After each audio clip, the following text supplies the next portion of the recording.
ஸ்ரீராம ராம ராமேதி ரமே ராமே மனோரமே சஹஸ்ரநாம தத்துல்யம் ராமநாம வரானனே.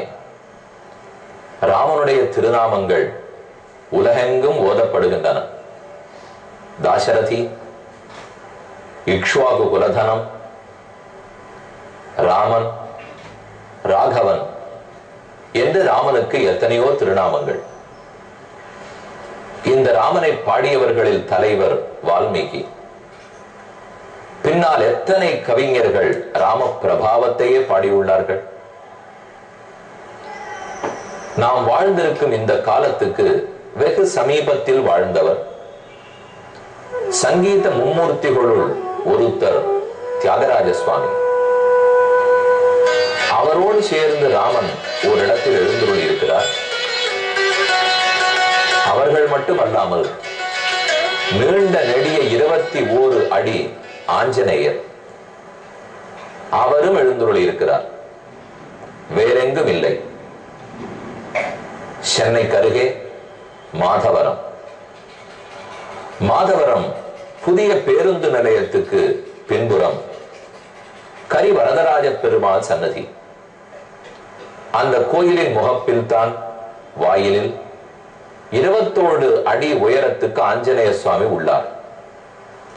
இத்திருக்கோயில் பழமை வாய்ந்தது. 1000 ஆண்டுகளுக்கு மேற்பட்டது. நந்திவர்ம பல்லவனின் காலம் என்றும் செவிவழி செய்தி கூறுகிறது. இவ்வெம்பெருமான் பலருமாக இத்திருக்கோயிலில் காட்சி கொடுக்கிறார். இந்த கோயிலில் வந்து ராமனையும் ஆஞ்சநேயரையும் சேவிப்பதே நமக்கு பாக்கியம். இன்று முதல் மாதவரத்தில் உள்ள பெருமானை தரிசிப்போம். மாதவன் மா பெரிய விராட்டியார் மகாலட்சுமி, தவஹான்னு சொன்ன சுவாமி, லக்ஷ்மிநாதன், ஸ்ரீயப்பதி என்றுதான் இந்த ஊருக்கே பெயர். ஏன், சென்னை பட்டணத்துக்கே பால் இங்கிருந்து தானே வருகிறது. பாலும் தெளிதேனுமாக உள்ளது. மாதவனுடைய ஆஸ்தானமாக உள்ளது. அப்ப மாதவரத்துக்கு எத்தனை பெருமை. அதனுடைய உயர்த்திக்கு தகுந்தாற் போலே உயர்ந்து நிற்கிறார் ஆஞ்சநேய சுவாமி. இத்திருக்கோயிலின் வாசலிலேயே 21 அடி ஆஞ்சநேயர் உள்ளார். 2001ஆம் ஆண்டு இங்கு சம்பிரோக்ஷணம் செய்யப்பட்டு இவ்வாஞ்சநேயர் பிரதிஷ்டையாகி உள்ளார். அவரை முதலில் சேவித்துக் கொள்ளுவோம். இவர் வளர்ந்திருக்கும் ரூபத்தை பார்த்தால் இவர்தான் விஸ்வரூப ஆஞ்சநேயரோ, அல்லது சீதையை ரட்சிப்பதற்காக இதோ அசோகவன கருகே அனைவரோடும் சண்டையிட்டு துரத்துகிறாரே அந்த திருக்கோலத்திலே இருக்கும் ஆஞ்சநேயரோ என்ன சொல்லுகிறார் போரே உள்ளது. கைகளை கூப்பி கொண்டிருக்கிறார். தான் எத்தனை நெடியவராக உயர்ந்திருந்தாலும் அத்தனைக்கத்தனை ராம பக்தியோடு இருப்பவர் தானே. அதனால்தான் கூப்பின கைகள், தென்னென்று பதிக்கப்பட்ட திருவடிகள், பத்மத்திலே பீഠத்தில் அழுத்தின திருவடிகள், மிகவும் வலிமை மிக்க முழந்தாள்கள், என்ன அதீதமான சக்தி மிக்க திருத்தொடைகள், அதற்கு மேல் இடையில் சாத்தப்பட்ட அழகான வேஷ்டி வஸ்திரம், இவற்றை எல்லாம் சேவித்துக் கொண்டு அவருடைய நெஞ்சகத்தை அடைகிறோம். அகன்று விரிந்த திருத்தோள்கள், மிக அகலமான திருமார்பு. ஏன் இவ்வளவு அகலமாக நெஞ்சம்? அதில் தானே சீதையும் ராமனையும் எப்போதும் இருக்க வைத்திருக்கிறார். அவர்கள் வீற்றிருப்பதே அங்குதானே. அந்த ஆஸ்தானத்தையே சேவித்துக் கொண்டோம். இதோ புஜங்களை தரிசிக்கிறோம். இது திருமுகமண்டலம். ஒரு பக்கம் கோபம், ஒரு பக்கம் பக்தி.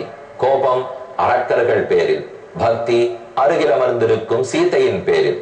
ஒரு கண்ணால் கோபத்தையும் ஒரு கண்ணால் பிரசாதம் அனுகிரகத்தையும் இரண்டையும் பொழிந்து கொண்டே ஆஞ்சநேய சுவாமி உள்ளார். அதோ மாதா சீதாவிடத்தில் பேசிய உதடுகள். இதில் தானே ராமனை பத்தின சந்தேசம் செய்தியை கூறினார். அந்த உதட்டையும் சேவித்தோம்.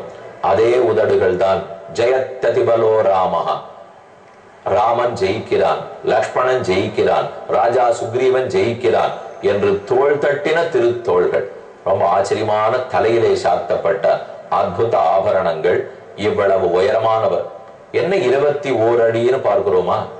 3 21 தலைமுறைன்னு சொல்றது வழக்கம். 7 தலைமுறை, 3 7 21 தலைமுறைகள். 21 தலைமுறைகளுக்கு நாம கங்கையில நீராடினால் அத்தனை தலைமுறைகளுக்கு பாபம் நீங்கும்னு சொல்லுவார்கள். இவர் 21 அடி ஆஞ்சநேயராக உள்ளார். இவரை தரிசித்துக் கொண்டோம்னால் கண்டிப்பா 21 தலைமுறைக்கு நன்மையே நடக்கும்.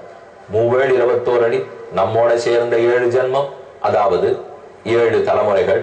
நமக்கு முன்னால் இருக்கும் 7 தலைமுறைகள், பின்னால் இருக்கும் 7 தலைமுறைகள், இத்தனை பேருக்குமே நன்மை நடக்கும். ஆஞ்சநேயரை வணங்கி கோயிலுக்குள் நுழைகிறோம்.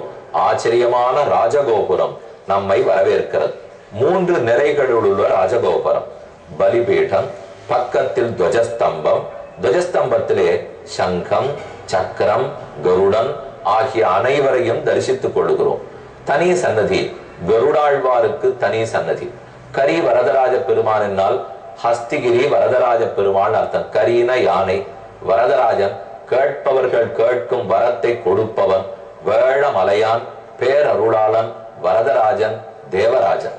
காஞ்சிபுரத்து பெருமானே கரிவரதராஜனாக வெகு காலமாக இந்த திருக்கோயிலில் எழுந்துருளி உள்ளார். அவ்வெம்பெருமானை மேலே உள்ளே போய் தரிசிப்போம். ராமனுக்கு திருவஞ்சன நடைபெற்றது, அதையும் சேவித்திருக்கிறோம். எல்லாரையும் மெதுவாக தரிசிக்கலாம். இப்போது ஹனுமான் சண்டையிட்டுக் கொண்டிருக்கிறார். அப்போது ஜம்புமாலி வந்தான். ஜம்புமாலி கொலை உண்டான். அடுத்து மந்திரிகளுடைய பிள்ளைகள் 7 பேரை ராவணன் ஏவி அனுப்புகிறான். 45வது சர்க்கம். ததஸ்தே ராட்சசேந்திரேண சோதிதா மந்திரிண சுதாக நிர்யயுகு பவனாத் தஸ்மாத் சப்த சப்தார்ச்சி வர்ச்சசா. 7 பேர் வந்தார்கள். 7 நாக்குகள் கொண்ட நெருப்பு கடவுள் அக்னி பகவான். அவருக்கு எத்தனை வீரியம் இருக்குமோ, அவருக்கு எத்தனை சக்தியும் ஒளி இருக்குமோ, அந்த அளவுக்கு ஒளி படைத்தவர்கள். மகத்பலவரீவாராக தனுஷ்மந்தோ மகாபலாக கிருதாஸ்திராஸ்திர விதான் சிரேஷ்டாக பரஸ்பர ஜெயேஷினா. ஒருத்தருக்கொத்தர் சண்டை, அவரோட போட்டு இவரோட போட்டு ஜெயிக்கணுங்கிற விருப்பம். அந்த விருப்பத்தோடு அவர்கள் வருகிறார்கள். ஏறி அமர்ந்த தேர் பொன்மயமானது, கையில் பிடித்திருக்கும் வில் பொன்மயமானது, அணிந்திருக்கும் ஆபரணங்கள் அதே பொன்மயமானது. தப்த காஞ்சன சித்ராணி சாபான்யமித விக்ரமாக விஸ்மாரயந்த சங்கிருஷ்டாக தடித்வந்த இவாம்புதாக. ஒரு மேகத்தில் மின்னல் அடித்தால் எப்படி இருக்கும், அத போல கருத்த மேனியிலே மின்னல் அடித்தா போலே தங்கத்தாலும் வைரத்தாலும் ஆபரணங்களை இட்டுக்கொண்டு வருகிறார்கள். ஜனன்யாஸ்தா ததஸ்தேஷான் விதித்வா கிங்கரான் ஹதான். கிங்கரர்கள் எல்லாம் அழிந்து போனார்கள். ராவணனுக்கு பெரிய கவலை. அந்த கவலையை உடனே நாம் தீர்க்க வேண்டும், நாம் போய் பழி தீர்ப்போம் என்று பேசி அட்டகாச சிரிப்போடே வந்தார்கள். சசரான் வஞ்சயாமாச தேஷாம் ஆசுச்சர கபிகி ரதவேகாஞ்ச வீராணாம் விசரன் விமலேம்பரே. அவர்கள் ஒத்தொத்தர் ஹனுமாரை பார்த்துட்டு, இந்த ஒரு குரங்கா இத்தனை பாடுபடுத்திட்டு ஜம்புமாலியை இவரா கொன்று விட்டார், இத்தனை வீரர்கள் கிங்கரர்களை இவரா அழித்தார், நம்ப முடியவில்லையே, ஒரு குரங்கு போய் இங்க வருமா? மேலும் நம்ம லங்கை அரண்மனை சுற்றி சூழப்பட்டிருக்கிறது. தண்ணீர்ங்கிற துர்க்கத்தை தாண்டி தான் வரணும், ஜலதுர்க்கம். அப்புறம் வனதுர்க்கம், காடுங்கிற பெரும் அகழியை கடந்து வர வேண்டும், மலைங்கிற அகழியை கடந்து வர வேண்டும். கிரிதுர்க்கம், வனதுர்க்கம், ஜலதுர்க்கம், எத்தனை எல்லாத்துக்கும் பேர்ல லங்கினி நிப்பாளே, அவளையும் தாண்டி ஒருத்தர் வந்திருக்கிறாரா? யாரோ இது தேவதை தான் வேஷமிட்டு கொண்டு வந்திருக்கிறான், இவனை இனி அனுமதிக்க கூடாது என்று அவரவர்கள் வில்லிலே அம்பை பூட்டி ஷர கூட்டத்தாலே ஹனுமானை வருஷித்தார்கள். அப்போது ஒரு மலை முழுக்க மழை பெஞ்சுட்டே இருக்குன்னு வச்சுக்கோ, மழை கொட்டுறது, மலை நிற்கிறது. அந்த மழையில மலை முழுக்க நனைஞ்சா எப்படி இருக்கும்? பார்க்கவே பச்சை பச்சை ரொம்ப அழகா இருக்கும் இல்லையா? அதே போல மலை போன்ற சரீரத்தோட ஆஞ்சநேயர் இருக்கார். மழை போன்று அம்பு மழை பொழிகிறது. அம்பு கூட்டங்களாலே மூடப்பட்டு அப்படி விதிர்த்து கொண்டும் துடித்து கொண்டும் ஆஞ்சநேயர் நிற்கிறார். சதைஹி கிரீடம் தனுஷ்மத்பிவி வியோம்னி வீர பிரகாசத்தே சகார ஹனுமான் வேகம் தேஷு ரக்ஷசு வீரியவான். அவர்கள் எப்படி அம்ப விட்டாலும் தான் தாவுகிறார், குதிக்கிறார், நீந்துகிறார், உருளுகிறார், தப்பிக்கிறார் என்று ஒரு வகையில் இல்லாம பல வகையிலும் ஓர் அம்பு தம் பேர்ல படாம பண்ண ஆரம்பிச்சுட்டார். ஏன்னா மலை பேர்ல அம்பு மழையா இருக்கும் இல்லையோ, அது அத்தனை வாங்கிட்டவர். இனிமே இவர்களுக்கு போக்கு காட்டணும், சிறு குழந்தை விளையாட்டாட்டம் நம்ம விளையாடி காட்டுவோம் என்ன ஓர் அம்பும் தம் பேர்ல படாத தாவினார். பிரமமாதோரசா கதாஞ்சித் ஊருभ्यान अपरानपि केचित् तस्यैव नादेन तत्रैव पतिता भुवि भग्न नीडध्वज छत्रैः भूश्च कीर्णा भवद्रथैः विविधश्च स्वनैर्लंका ननाद विकृतं तदा இப்படி கொஞ்ச நேரம் விளையாடி போக்கு காட்டி விட்டு தன் கைகளாலும் கால்களாலும் உதைத்து அந்த 7 வரையும் அழித்து விட்டார். அனைவரும் விழுந்தார்கள். அடுத்தது 46ஆம் சர்க்கம். ஹதான் மந்திரீன் சுதான் ஹதான் மந்திரி சுதான் புத்வா வானரேண மகாத்மனா ராவண சம்ருதாகாரா சகாரம் அதிமுத்தமான்.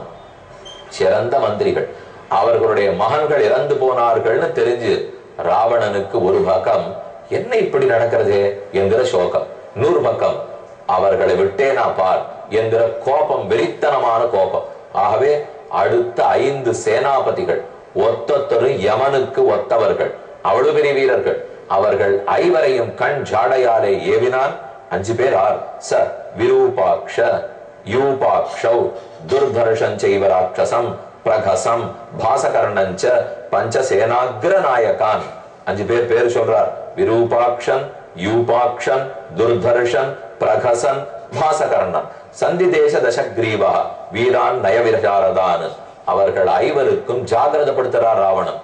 யாரோ ஒரு குரங்கு வந்திருக்குன்னு நினைக்காதீங்கோ. எதிரியை மட்டமாக எடை போடக்கூடாது. எதிரிக்கு இருக்கிற பலத்துக்கு நாம் மதிப்பு கொடுக்க வேண்டும். கர்மச்சாபி சமாதேயம் தேச காலாவிரோதிதம் நஹ்யகம் தம் கபிம் மன்னே கர்மணா பிரதிதர்க்கயன் சர்வதா தன் மகத்பூதம் மகாபல பரிகிரகம். வந்திருக்கிறது ஏதோ குரங்கல்ல, ஒரு பெரும் பூதம். அந்த பூதம் தான் குரங்கு வடிவத்தோட வந்திருக்கு.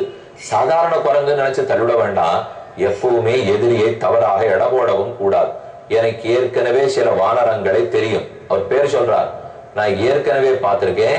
கேசரி, வாலி, சுக்ரீவன், மைந்தன், த்விவிதன், இவர்களை பத்தி எல்லாம் கேள்விப்பட்டிருக்கேன். அவர்களுடைய வழியில பிறந்தவா தான் இப்ப வந்திருக்கிறவாளும்.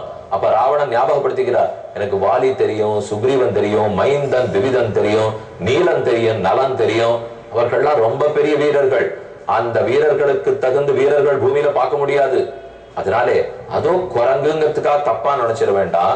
பவேதிந்திரேணவா சிருஷ்டஸ்ததர்த்தம் தபோபலாத் ச நாக யக்ஷ கந்தர்வ தேவாசுர மகர்ஷயா. ஒருவேளை நம்மை விரோதிக்கணுங்கிறதுக்காகவே இந்திரன் முதலானோர் வரம் வேண்டி இந்த குரங்கை சிட்டித்திருக்கலாம். ஜாகிரதையா இருங்கோ. திருட்டாகி கரைய சீக்கிரம் மயா விபுல விக்ரமாக வாலீச்ச சக சுக்ரீவா ஜாம்பவான்ச்ச மகாபலா. ஜாம்பவான், வாலி, சுக்ரீவன் இவர்களை எல்லாம் பற்றி நானும் கேள்விப்பட்டிருக்கிறேன். நமதிர்ன பலோத்சாக ந ரூப பரிகல்பனம் மகத் சத்வமிதம் ஞேயம் கபிரூபம் வியவஸ்திதம். இது குரங்கு வடிவத்துல வந்திருந்தாலும் வெறும் குரங்குன்னு நினைச்சிடக்கூடாது. நாமே கூட ஒரு பரீட்சை போறோம்னாலும் நமக்கு எல்லாம் தெரியும் நினைச்சிட்டு போடக்கூடாது. எங்கு எப்போது சென்றாலும் அதற்குரிய தயார் நிலையில் தான் இருக்க வேண்டும். இதை பத்தி பெரியாழ்வாரே சாதிக்கிறார். பாலகன் என்று பரிபவன் செய்தேன். என் குழந்தை, சின்ன குழந்தை கண்ணன், யசோதை சொல்றாளாம். ஆகாசத்திலே நிலவு போய் வருகிறார். கீழே கண்ணன் குழந்தை விளையாடிட்டு இருக்கார், தவழ்ந்து கொண்டிருக்கிறார். அந்த நிலா பாட்டுக்கு போயிட்டே இருக்கான். கண்ணனுடைய அழகை பார்த்துட்டு நின்முகம் கண்ணுளவாகில் நீ இங்கே நோக்கி போ. உன் முகத்துல கண் இருந்ததுன்னா பாரு, நில்லு, பிருந்தாவனத்திலேருந்து நகராதே என்று நிலாவை பார்த்து யசோதை கூறுவதாக பெரியாழ்வார் பாடுகிறார்.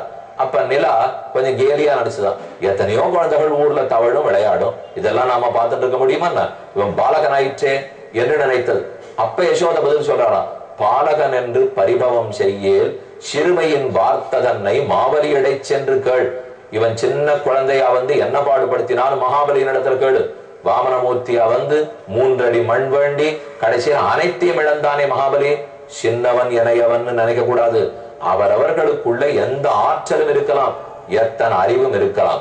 நல்ல வேளையா ராவணன் கொஞ்சம் ஒழுங்கான புத்தியோட பேசுறான். ஆகவே அவனிடத்தில் தப்பா நடந்துட வேண்டாம். தைரியமா போங்கோ, போய் நல்ல திட்டம் தீட்டி ஜெயித்து வாருங்கள். ததாபி துணயஜ்ஞேன ஜெயம் ஆகாங்ஷதாரணே. ஒருத்தனுக்கு வெற்றி தேவை என்னால் அதற்குரிய திட்டத்தோட தான் போக வேணும்னு சொல்ல அனைத்து மந்திரிகள் 5 பேரும் சரியான திட்டத்தோட புறப்பட்டார்கள். பெரும் சண்டை மூண்டது. 5வரும் அழிந்தனர். அக்ஷகுமாரன் முடிந்தான். கடைசியில இந்திரஜித்துக்கு கட்டுப்பட போறார். என்னான்னு கேட்போம்.